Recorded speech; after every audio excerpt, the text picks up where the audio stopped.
देश में लोकसभा चुनाव आने वाले हैं। अभी तक कोई घोषणा नहीं हुई है कि चुनाव कब हैं, चुनाव की तारीखें क्या है, साल सबको मालूम है। लेकिन धर्म के ठेकेदार, धर्म के नेताओं की दुकानें सज गई हैं।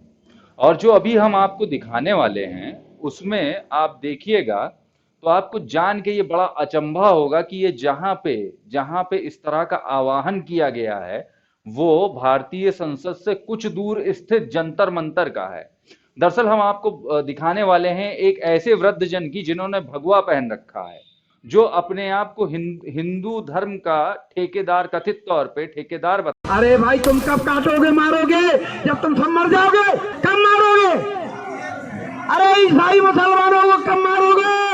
80 को काटा हूँ, 83 साल का हूँ, 83 मारे, 83 अभी जिंदा मेरी उम्र है। शतक कर लूंगा तब मरूंगा, इससे पहले नहीं मरूंगा। और बोलो। अरे तुम्हारे पास क्या है जो मारोगे?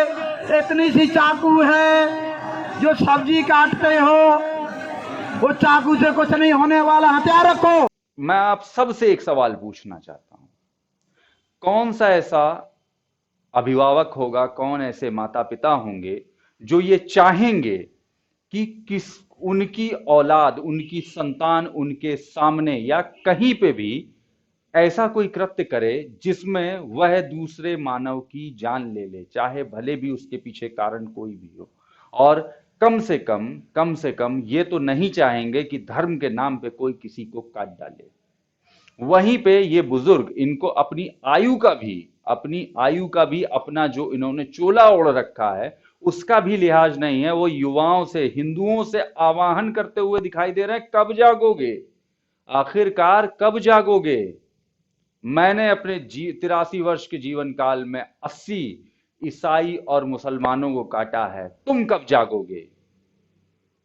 और आपको बता दें कि ये घटना देश की राजधानी दिल्ली, संसद से कुछ ही दूर स्थित जंतर मंतर की है, जहां खुले मंच पे ये बाबा जी इस तरह का आह्वान कर रहे हैं। अब देखना होगा, अब देखने वाली बात यह है कि इस पे संज्ञान कौन लेता है, क्योंकि ये मुद्दा हमसे, आपसे, हर एक से, हमारे देश की आत्मा से, हमारे सामाजिक सांप्रदायिक सौहार्द से जुड़ा हुआ है।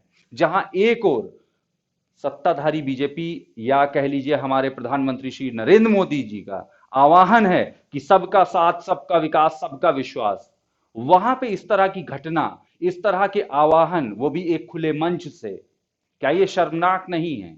क्या इस तरह के जो आज डिजिटल युग है जिसमें पूरा विश्व इंटरनेट के जरिए एक दूसरे से जुड़ा हुआ है, क्या इस तरह के आह्वानों से हमारे देश की छवि धूमिल नहीं होती? जरा सोचिएगा।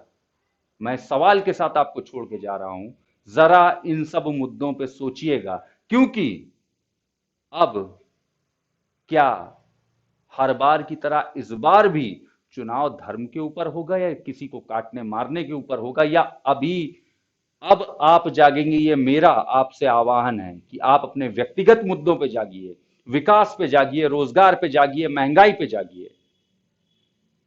लेकिन इस तरह के आह्वानों का क्या होना चाहिए, ये आप मुझे बताइए, ये आप ऐसे लोगों को बताइए कि इन सब चीजों का क्या होना चाहिए।